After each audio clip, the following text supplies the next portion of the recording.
did have my own like computer sort of like geek squad kind of thing where I went to people's houses and fixed their computer. So I guess that was my first business. I don't think I ever paid taxes for that. It wasn't really legitimate. I just like went to people's houses and fixed their computers and they paid it. So that was pretty awesome. But my mom has her own company and has been running it for years. So I just sort of grew up with the mentality that you don't necessarily have to work for somebody else and get them rich. You know, when you can create your own thing and just do it yourself. And you must have bobcats now who come to you saying, Alan, how do I be you when I grow up? Like, what advice do you give for someone who wants to get at least into tech? Maybe not necessarily start the next integer, but at least get into the tech industry. Well, you said it during the presentation. The first thing you have to do is get out there and try. And if you suck, that's great. You know, everyone does that. But yeah, you just have to get out there and create and try and learn. Learn how to Google.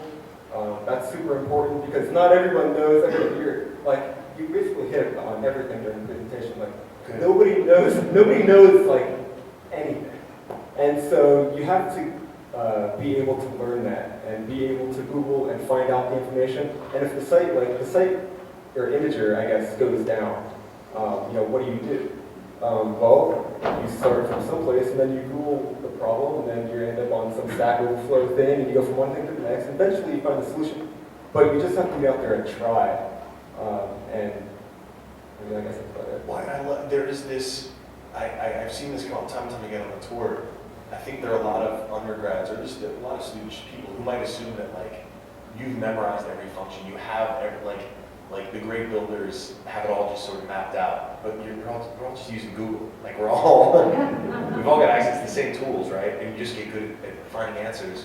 Do you think there's stuff that students can do actively while they're undergrads, whether it's classes they should take or maybe, I don't know, classes they shouldn't care about? Like in the trade-off between GPA and doing your own passion projects, how did you draw the line and where would you recommend the students do it? Well, Imager is hiring engineers right now. And one thing we look for, actually, if you guys are engineering students, love to talk to you, but Where should they email you? jobs at Imager or Alan at Imager. Yeah. So one thing we look at when we look at these resumes is GPA. But we look at that like after everything else.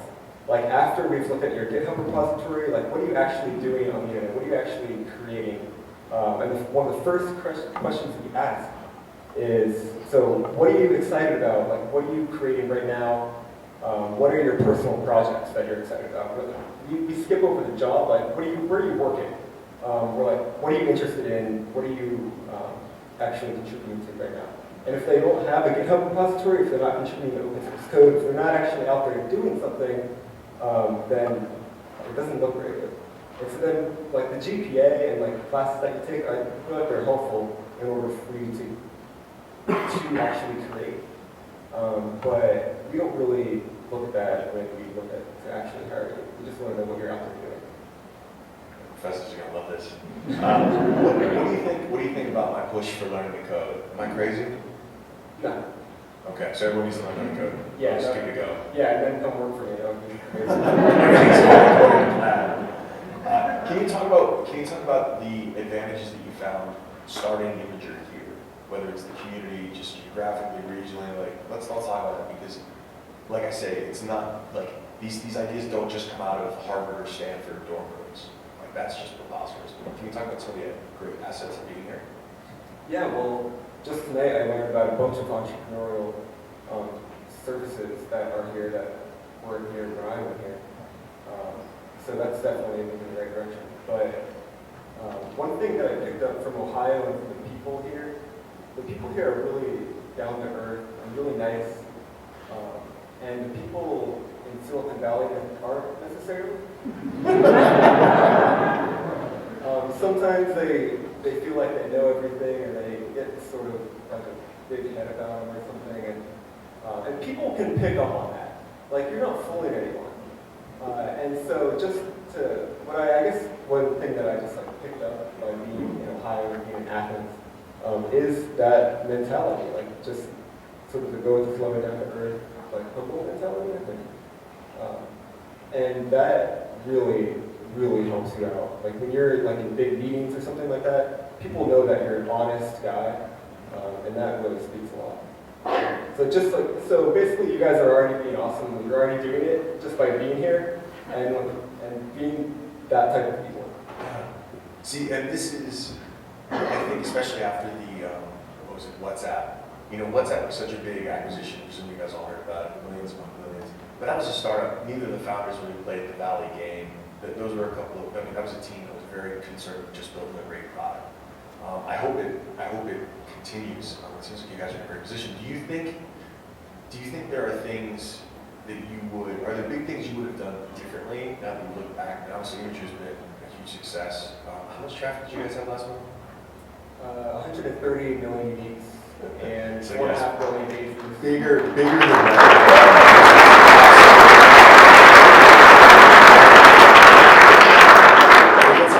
It gets even more impressive when you consider how much faster you've grown because you haven't been around for nearly as long. This is what I love about the internet, right? The fact that there was a clear need, a bunch of people were pissed off, you provided a solution, and the markets rewarded you as a result. Are there things though, I know there's been a bunch of success, but surely there have been a bunch of failures along the way, a bunch of facepalm moments. Are there some particularly embarrassing ones that you don't mind sharing? Or at least, well, they all have to do with products or features of the site. We're still really focused on imagery and creating like the single best thing for that need. But we do have features that we don't really do a whole lot of user research. Like they're good ideas. People want these features, but we don't necessarily execute them in the right way. One example of that is we had a messaging feature where users can message each other. And we built it in like an email style thing, which if anyone has ever had like 100 thread long email, like it's terrible. And so we thought that people would just wanted to like message each other, but what they actually wanted to do was actually have conversations with each other. And you can't have conversations over an email style thing. So we built it, and like right off the bat, we were getting some suggestions on like how to improve it. And that was kind of a facepalm moment because like we knew what the problem was to a certain degree. It just wasn't executed right. So actually recently we ended up redoing the whole thing. It's much better now. But I guess the big takeaway moment is like you may think you understand, or you may think you understand like the problem. Just make sure your execution is right and that you're actually solving that problem. Well, and what was at the end of the day though, even though you've got over 100 million users, it wasn't like they all disappeared. Like there was you can course correct. Do you feel like there was anything in particular that you were doing, maybe while you were a student or even before that helped you get a good sense for this? Like you talked about the sort of personal projects you worked on. Were there other, was it open source contributions? Were there other things that gave you a taste of what it was like to have to deal with like a user base that 1% of which is always asking for features or upsetting you that makes up for 99% of the noise? There was nothing that prepared me for the mass amount of users, but I built a ton of websites, whether they were for myself or for my friends, like share files, or for my parents. My mom's got a website, my dad's got a website. I built, if you guys know ACRN, they're here on campus, I was a member of ACRN, I built their website. I think it's still the same one. And so I was just out there just like creating websites for people. Some were for myself, some were for other people. I got paid for some, but I was just out there doing it. And there are, given it has been a successful ride so far in Voinovich, but there must be mornings. I know there are mornings as an entrepreneur where you're just like, oh my God, there are easier things. I could just get a job somewhere. I could pay the bills a lot more insanely than running a company. Why do you keep waking up to Voinovich? Yeah, I guess I never really thought it was very meaningful to get up and work for somebody else when I could get up and do my own thing. Going back to the whole point, why work to get somebody else rich? You can like fulfill your own need and your own problem. What's the thing that wakes you? What's one of the things that, like, are there specific things that give you that energy in the morning, aside from like coffee or whatever stimulants you're into, that gets you? Like, is there a particular? Is it certain? Is it that user feedback email? Is it knowing like? That's actually really helpful. Yeah. I still subscribe to all the suggestions that are on the site. And so I guess really the users drive me to, and I know that there's so much work that can be done. Like I'm never satisfied with anything that's on the site. And that's actually kind of sad. We like do these great projects, these great features, and then I'm immediately thinking about how they can be better. And so I'm never satisfied with my own work.